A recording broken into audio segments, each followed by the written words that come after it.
이런 기업들 좀 찾아야 된다. 그게 한국에 투자할 때 기본 공식 중에 하나다. 다른 사례들도 좀 듣고 싶은 것들이 있는데 열어서 보여주지 않은 거는 저는 대표적으로 네.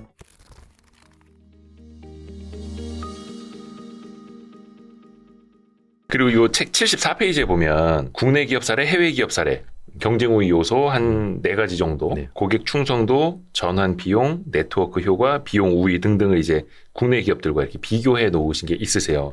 근데 요거 보면서 아 그래 국내에도 이런 기업들이 있지라는 생각 하나 들었고 또 반대로 야 이게 과연 이 쟁쟁한 미국 기업들 뭐 애플, MS, 알파벳, 코스트코 이런 데랑 과연 이게 비교를 하는 게 적절한가라는 의문도 네. 들기도 하고 물론 이제 많은 분들이 비교하고 질투하면은 인생이 불행해진다 이렇게 조언을 하셨습니다만 그래도 비교를 안 할 수가 없어가지고 이거는 그러면 우리나라 이런 기업들이 미국 기업들처럼 어떤 경제적인 해자를 유지하고 장기 우상향할 수 있을 것인가. 물론 이거 앞에서 제가 한번 드렸던 질문하고 좀 유사할 수는 있는데 기업들의 사례나 이렇게 비교해서 보면 이건 좀 어떻게 말씀해 줄 수 있을까요? 일단 본질적으로 보면 좀 더 종합적 사고를 할 필요가 있다고 생각해요. 경제적 해자가 뭐 있다 없다로 뭐 주식을 사야 되냐 말아야 되냐 이런 게 아니라 네. 저는 가격 부분 요인, 뭐 경제적 해자가 주가에 반영이 되어 있느냐 아니면 이미 반영이 되어 있냐 이것도 사실 투자 수익에서는 중요한 부분. 가격에. 네, 이고요. 그리고 경제적 해자라는 거는 경쟁이잖아요. 그러니까 경쟁자의 출현, 빈도와 강도 이런 것들도 같이 고려를 해야 됩니다. 그러니까 현재는 있어 보여도 어떤 나라는 이제 옛날에 동남아 탐방을 한참 다닐 때 재밌었던 점이 뭐였냐면 거기 정말 경제적 해자가 튼튼한 회사들이 많이 있었거든요. 그 이유가 거기가 뭐 벤처 캐피탈이 발달한 것도 아니고 창업가 정신이 발달한 나라도 아니기 때문에 어떤 사업이 잘 돼도 경쟁자가 출현을 잘 안 해요. 그러니까 계속 한 말뚝박은 데들이 계속 그냥 별 경쟁 없이 평화로운 시절을 보내는 그게 동남아 주식의 되게 큰 매력이었거든요. 반대로 중국은 시장도 크고 다 좋은데 네. 정말 끝도 없이 계속 나옵니다. 경쟁자들이. 예를 들면 뭐 디디 추싱이 경쟁 시장 점유율 90%를 딱 찍으면 사실 네. 끝나야 되거든요. 경쟁이 나오면 안 돼요. 네. 그냥 계산기 두드려서 될 게 아니거든요. 90%인데도 계속 택시 부르는 서비스들이 펀딩 받아가지고 계속 등장을 하는 거예요. 그러니까 저는 이런 게 미국이나 중국이나 이런 데 경제적 해자를 지키는 데 있어서 그게 빈도가 굉장히 많은 곳인 것도 감안을 해야 된다고 생각합니다. 당장 구글만 하더라도 챗 GPT가 나오니까 좀 불안하잖아요. 네. 그러니까 그런 것들이 끊임없이 나오는 시장이라는 것도 한국 시장, 동남아 시장, 미국, 중국 시장의 그 차이를 고려를 하셔야 됩니다. 근데 이제 눈에 보이는 거는 확실히 특히나 이런 4가지 기준에 맞춰서는 확실히 미국 주식들이 더 많이 있는 건 사실입니다. 근데 우리나라가 없느냐? 우리나라도 있긴 있는데 2가지 측면에서 조금 더 하나 더 파고 들어가야 됩니다. 첫 번째는 B2C 종목이 우리나라에 그게 많이 없어요. 그래서 B2B까지 펼쳐서 B2B에서도 비슷한 속성을 가진 회사, 경제적 해자가 높은 회사를 찾아야 됩니다. 그게 저희 옛날 사례에서 저희 투자 사례 대표적인 게 리노공업 같은 사례가 그랬던 것 같아요. 그냥 이름만 보면은 경제적 해자가 구글처럼 느껴지진 않지만 자세히 파고 들어가다 보면은 경제적 해자가 보이는 회사 이런 것들을 발굴을 해야 되고 그래서 한국의 가치투자자들이 또 중소형주 플레이를 많이 하는 이유가 가격적인 면도 그렇지만 좀 보이지 않는 경제적 해자가 숨어 있는 경우가 많거든요. 중소형주에. 오히려 대형주로 갈수록 좀 없고요. 시가총액 상위 종목 쭉 늘어놓고 경제적 해자를 논하면 다 수출주의 B2B 회사들인데 그런 게 나오기가 쉽지가 않은 거죠. 그런 그 차이가 있고요. 그리고 또 한 가지는 그런 경제적 해자의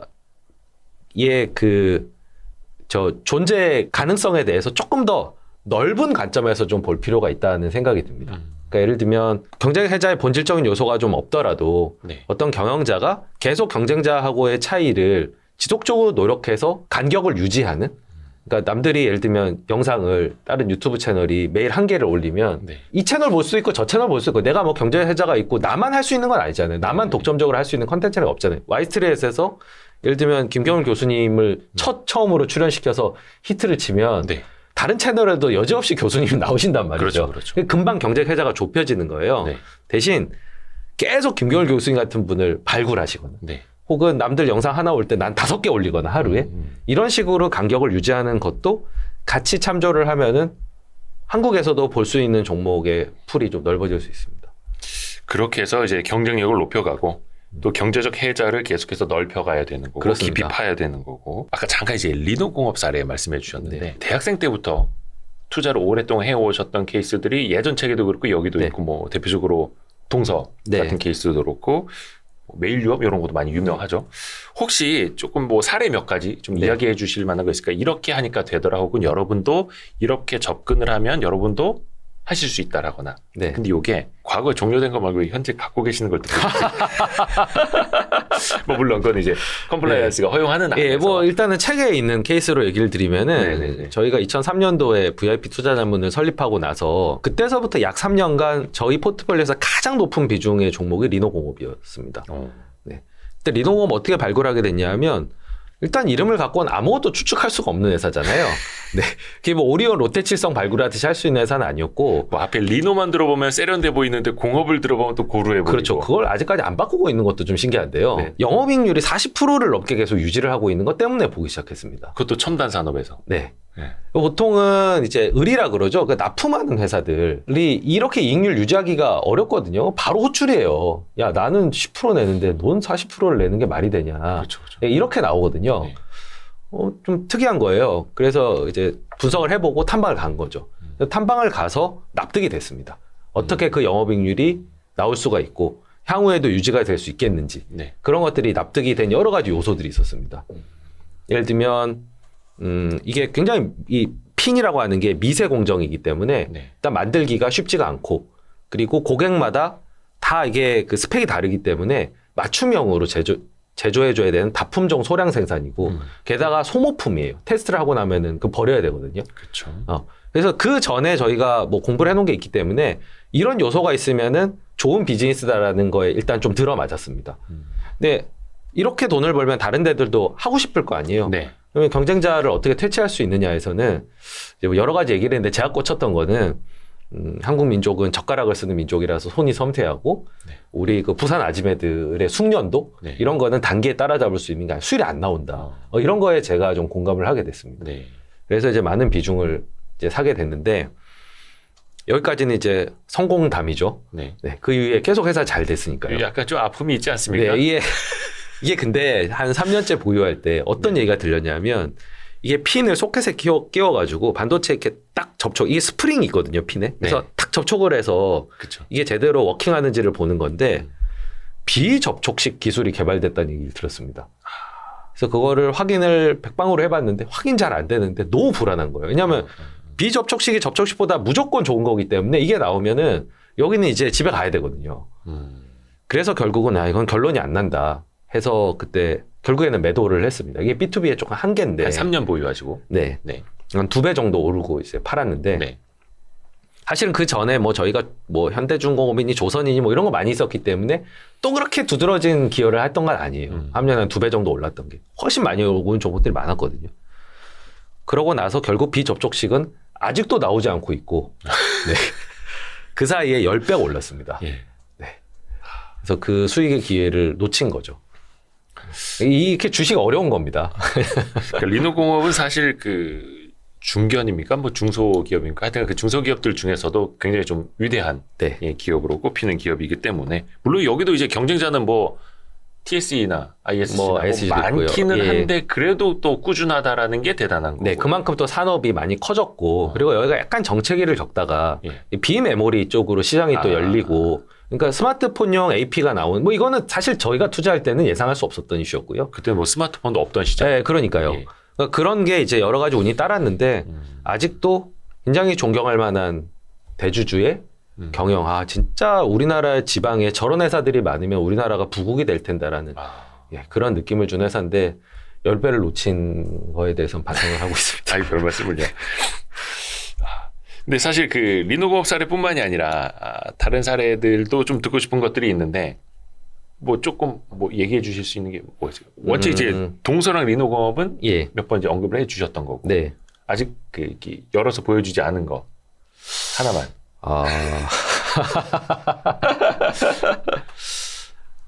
열어서 보여주지 않은 거는 책에도 몇 개 있긴 한데. 예, 저는 대표적으로 네.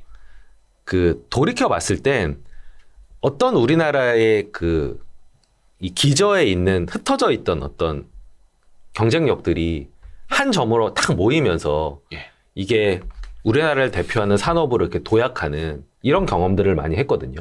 흩어졌던 경쟁력이 한 점으로 모인다고요? 네. 그러니까 뭐 각 민족마다 나라마다 잘하는 것들이 좀 다르잖아요. 재능들이나 예. 아니면 그 나라에서 많은 소비자들이 소비해서 시장이 좀 커진 이런 영역들이 있거든요. 전 대표적인 게 임플란트였다고 생각합니다. 아. 예. 우리나라의 그 어느 나라보다도 이제 많이 하는 임플란트 수요. 네. 그리고 그거를 싸게 공급하는 회사들, 선도적인 회사들이 나오면서 또 경쟁자들이 많이 출연을 했었고, 그리고 우리나라의 수준 높은 치과 의사분들의 어떤 진료, 네. 네. 뭐 예컨대 외국에서 저는 이제 친한 형들이 들어오면 네. 반드시 치과 진료를 받고 가라고 얘기를 하거든요. 아. 네. 손기술 최고고 가격도 저렴하고 만족도가 있을 거다. 그리고 굉장히 짧은 시간에 해준다. 뭐 미국처럼 한 달 뒤에 오세요 이런 거 그냥 바바박 해가지고. 또 어떤 분이 그 말씀해 주셨는데 우리나라 동네 치과에서 임플란트 하는 정도 선생님이면은 미국 가서 대학 교수들 가르칠 수 있다고. 네. 저희 고객분들 중에 초창기 때 치과 의사분들이 많으셨는데 심지어 어떤 분이 있었냐면 바둑 다면기처럼 환자들을 쭉 눕혀놓고 이렇게 다니면서 이렇게 하시는 것까지 제가 봤거든요. 네. 그러니까 그 정도의 사실 손기술, 사실 리노공업의 그 손기술 얘기하고 사실은 전 조금 이어지는 얘기라고 하는데 네. 생각하는데 네. 대표적으로 이런 거죠. 지금 저는 피부 미용 관련된 산업들이 지금 이 과정을 좀 거치고 있는 것 같습니다. 워낙에 우리나라처럼 피부 미용에 관심이 있는 유럽이나 이런 데 보면요. 그 쨍쨍한 햇빛에 자외선 차단제도 안 바르고 나가가지고 햇볕을 쐬니까 이 죽은 깨도 많고. 네. 우리나라 보면 선크림도 바르고 그 아주머니들 상징하는 거 있잖아요. 네. 마스크에 선캡. 예, 선캡. 그 정도로 우리나라 관심이 많아요. 그러니까 당연히 피부과도 그만큼 많고 그리고 수요가 많으니까요. 거기다가 우리나라에서 제일 공부 잘하는 친구들은 대부분 의사가 되고 그 중에서도 피부과 의사가 되는 경우들이 많죠. 공급자의 수준도 굉장히 높고요. 네.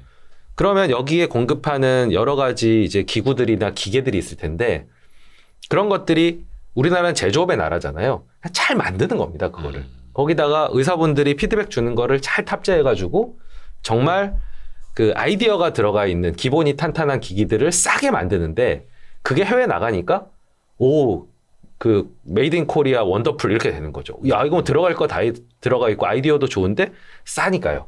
그러니까 그러면서 브라질에서 태국에서 미국에서 일본에서 이렇게 오더 계속 나오는 거거든요. 그게 우리나라의 구로로 상징되는 그 제조업 기반 그리고 이런 높은 수요자들의 안목, 공급자들의 기술 이런 것들이 어우러져서 지금 한참 성장 가도를 달린다라고 생각을 하고 있습니다. 그래서 제가 이제 K 에스테틱이라고 이름 부르면서 이 산업을 좋아하는 게 그러니까 저희 포트폴리오에 처음에는 2개 종목으로 저희가 이 산업을 시작을 했거든요. 네. 근데 지금 가짓수가 계속 늘고 있습니다. 그 지점을 제가 좀 여쭤보려고 했는데 사실 이걸 이제 디스카운트 하는 시각으로 보자면 그러니까 회의론적 사고입니다. 어차피 이거 제조업이고 마진 남기기도 제조업체보다는 중간에 뭐 피부과라든지 치과라든지 거기서 더 많이 남겨버리고 또 임플란트 업체들도 우리나라에 굉장히 많습니다. 또 그러면서 경쟁도 더 치열해지고 피부 미용도 마찬가지로 어디는 뭐 하이피 방식 어디는 RF 방식 그러면서 굉장히 많아져. 또 마케팅비도 꽤 써야 되고 피부과 상대로. 이러면 아까 말씀해 주셨던 경제적 혜자가 넓어지는 게 아니라 경쟁이 너무 치열해지면서 뭔가 지금 경쟁력을 잃는 것 아닐까. 개별 기업 입장에서 보면. 약간 이런 회의론이 있거든요. 어떻게 혹시 보세요? 임플란트도 그렇고 피부 미용기기도 그렇고 우리나라에서는 거의 마진이 안 납니다. 마진은 해외에서 올리는 겁니다.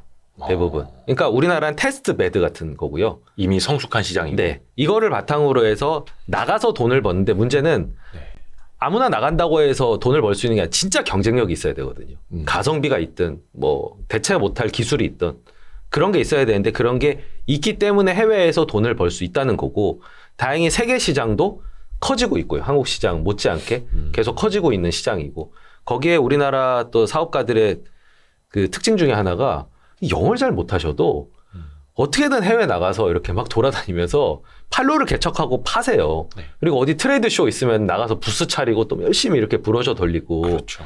그런 의지들이 있으시거든요. 그러니까 잘 만든 기계, 한국에서 검증된 기계를 가지고 열심히 갖다 파시니까 판로들이 뚫리고 있는 거죠. 그런 회사들이 지금 계속 늘어나고 있어서 뭐 내부의 경쟁이 분명 있지만 해외는 여전히 각자의 어떤 스타일대로 뭐 OEM을 하는 데도 있고요. 뭐 본인들이 판매망을 만들어서 개척하는 것도 있고 약간 각양각색으로 매출과 이익이 계속 늘어나고 있습니다. 그래서 작년에 그 와중에도 이런 에스테틱 회사들 주가가 다 좋았던 많이 올랐죠. 거고요. 실적도 여지없이 다들 잘 나오고 있고 그게 피부미용 기기뿐만 아니라 뭐 필러나 톡신이나 이런 것들도 뭐 심지어는 컨택트 렌즈부터 해서 다 사실 이런 그 영역들이 마치 과거에 우리가 화장품을 하루에 이제 10개 정도 바르는 민족으로서 위세를 떨쳤던 것처럼 지금은 그쪽 영역이 한참 성장하고 있는 단계로 보입니다. 화장품에서 K 에스테틱 전반적으로 넓어지는 또 여기 어떻게 보면 이제 K 뷰티, K 콘텐츠, K 팝 이런 거랑 같이 맞물리면서 국가적인 이미지가 더 좋아진 그 영향도 같이 받는. 그러니까 일본이 애니메이션을 그만큼 많이 봐주고 뭐 영화 순위 보면 좀 황당하잖아요. 네. 우리나라랑 뭐 전혀 다르고 뭐 애니메이션들이 다 뭐 역대 뭐 개봉 흥행 1위 이런 것들이니까 그런데 당연히 그게 주력 수출 산업이 될 수밖에 없죠. 예를 들면 우리나라 주요 수출품 중에 하나가 김이거든요. 김. 예. 우리나라만큼 김을 많이 먹는 나라가 없어요. 또 우리나라 김이 맛있대요. 편장님이랑 저랑 평생 먹은 김, 그 도시락에 양반김부터 해서 얼마나 먹겠습니까? 네. 그러니까 김이 계속 발전을 하는 거죠. 막 온갖 김들이 다 있잖아요. 심지어는 뭐 김 스낵부터 해가지고. 그러니까 우리나라 김이 이제 제일 맛있는 김이 돼서 뭐 일본 사람들이 한국 오면 김 사가고 일본 손님들 줄 때 김 선물 주고 이게 경쟁력이 있는 품목들이거든요. 그러니까 그런 관점에서 그것들만 평생 몇 개만 찾아도 저는 국뽕도 채우고 예, 돈도 벌 수 있고 좀 편안하고 재미도 있고 그런 것들을 좀 많이 저희가 발굴하고 토론하고 얘기하고 관심을 가지면은 전 좋겠다는 바람이 있습니다. 좋네요.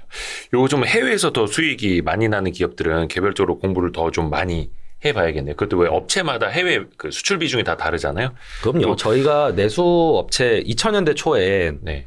내수업체들이 사실은 그 한국형 가처 전략의 대부분이었어요. 정말 좀 뻔한 종목이었거든요. 네. 문제는 그 뻔한 종목이 너무 말도 안 되게 쌌었다는 거였는데 네. 오리온 같은 경우는 20배 올랐거든요. 그 이후로. 완전 이제 수출 네. 기업이죠, 오리온. 근데 지금은 확실히 저희가 그 수출을 중심에 많이 두고 예. 그러니까 제가 갱도를 파야 된다고 하는 게 옛날에 그냥 편의점에 들어가서 그냥 눈 감고 아무거나 집어서 제조원 확인하고 오뚜기네 주식 사야지 하면 다 벌었거든요. 지금 그게 안 되기 때문에 미국 시장과의 차이, 시장이 작다는 한계를 극복하는 회사들을 아무래도 우선적으로 보게 되고 그 뭐 대표격이 저희한테는 FNF의 성공 사례가 그렇죠. 대표적으로 내수회사에서 지역 확장을 성공했던 회사로서 픽을 했던 것처럼 그런 부분이 우리나라 기업들의 한국형이란 말을 붙인다면 이런 기업들 좀 찾아야 된다. 그게 한국에 투자할 때 어떻게 보면 되게 기본 공식 중에 하나다. 맞네요. 예, 라고 인지를 하셔야 됩니다. 우리나라 뭐 GDP 성장률이 이제 뭐 1%대 나온다고 하는데 이 중에서도 지역을 확장하고 있는 기업은 훨씬 더 성장률이 높게 나올 수밖에 없고. 최근에 각광받았던 뭐 2차 전지, K-팝, 뭐 심지어는 방산까지. 작년에 제가 가장 인식을 많이 바꾸게 된 게 방산업이었는데요. 네. 많이 달라요. 그런 것까지 해외에서 통하느냐, 통한다는 걸 보는 순간 사실은 이거는 투자의 우선순위가 될 수밖에 없습니다. 더 큰 시장을 노리는 거니까요. 그렇죠. 그러면서 주가도 오르고 또 K자가 붙으면 요즘에는 또 이미지도 해외에서 다 좋고. 좀 남발되는 경향이 좀 있긴 근데 합니다만. 저도 사업하시는 분한테 들었는데 예전에는 동양 사람들 가면 막 아는 척하려고 서양 사람들 곤니찌와 하고 막 이러잖아요. 근데 이제는 그냥 대뜸 와서 안녕하세요 한다라는 거예요. 네. 저 사람이 왠지 한국 사람이었으면 좋겠고 너 한국에서 왔니? 나 누구 좋아해? 막 이러면서 막 그냥 자연스럽게 대화가 되는 정도. 위상이 달라진 거죠. 우리나라의 문화적인 위상이 정말 많이 올라갔고요. 그런 의미에서 저는 이제 다시 리오프닝이 본격화되면 이제 외국인 관광객들이 많이 들어올 텐데 이분들이 돈을 쓰는 방식이 옛날이랑 어떻게 달라질까 하는 것도 좀 흥미롭게 볼 것 같습니다. 옛날에 그냥 면세점, 뭐 고궁 방문하고 이랬는데 코로나 기간에 우리의 문화 전파가 많이 됐잖아요. 네. 와서 즐기는 것들이 저것과 연관해서 어떻게 달라질까 굉장히 흥미로운 관전 포인트예요. 어떻게 달라질까요? 한국의 전통 카지노? 뭐 K-팝의 성지에 가보거나 그 아레나 뭐 이런 데 가서 예, 뭐 예. 일산에도 뭐 크게 짓는다고 하니까 네, 뭐 하이브 그런 본사에 공연장. 가본다든지 뭐 그런 게 나타난다면 상당히 고무적일 것 같아요. 그거 괜찮겠네. 그래서 하이브, SM, JYP, YG, 사옥만 투어하는 것도 네. 관광 상품이 될 수도 있겠네요. 네, 저는 그것들을 눈으로 한번 확인을 해보고 싶습니다. 과거에 우리나라 해외 관광객들이 돈을 쓰는 건 조금 이렇게 부가가치가 높은 그런 방식은 아니었었거든요. 그쵸. 예, 컨텐츠도 많이 부족하다고 했고 결국은 우리나라도 이제 계속 뭐 3차 산업, 4차 산업 갈수록 이런 부분을 육성을 하고 꼭 뭐 제조업의 나라긴 하지만 네. 이제 이런 것들을 적극적으로 진흥을 해서 이제 새로운 먹거리로 탑재를 하고 제대로 먹힌다면 정말 국부도 증진이 되고 또 그걸 발굴하면은 주식 투자자들도 돈을 벌 수 있고 우리나라 위상도 높아지고 가서 그렇죠. 받는 대접도 달라지고 이런 선순환을 일으킬 수 있다는 게 향후에 우리나라 시장을 바라볼 때 기대할 수 있는 행동주의와 더불어서 저는 기대할 수 있는 문화에서 나올 수 있는 파생되는 산업들 여기는 계속 관심을 가져야 된다고 봅니다. K뷰티, K팝, 뭐 K컬처 다 나오고 있는데 나중에 이제 K스탁, 코리아 익스체인지 뭐 이런 식으로 네, 많이 좀 그것도 회자가 됐으면 좋은 좋겠습니다. 성과를 받았으면 좋겠습니다.